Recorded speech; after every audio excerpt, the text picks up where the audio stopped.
how to make sure that the cost of power is investor-friendly, is manufacturing-friendly. And the first step we have agreed with industry is that those who will produce at night because we have excess power at night, we are going to reduce the tariff by 50%.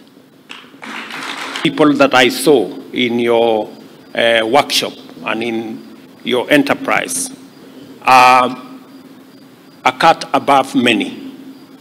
They are trained appropriately.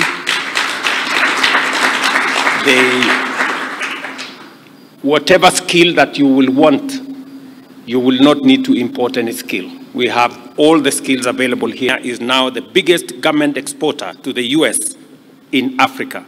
And our Africa Growth and Opportunities Act apparel strategy has stimulated a 12-fold increase in value of our exports in the last 2 decades. Support from Prosper Africa, and I'm very delighted that the team leader of Prosper Africa is in our midst. USAID has therefore invested another $11 million in grants in the following areas. First, the investment is aimed at expanding the promising Kenyan fashion brands like Vivo, and I saw them here, Equator and Ubuntu. Secondly, the investment is extended to grow Kenya's apparel manufacturing base in conjunction with companies like Hela, Mars, Best, Atraco, Royal, Simba, UL, and Mega. And all of them, I saw them exhibiting here.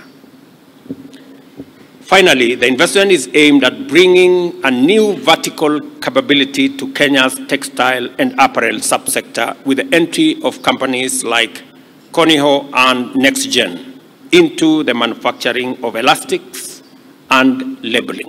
For the growth of the textile and apparel sector based on the current potential and investment growth is that a compound annual growth of 20% is feasible, which would produce over $1 billion in exports and create 200,000 more jobs by 2027. Welcome to Kenya, a land of opportunity and nation going places.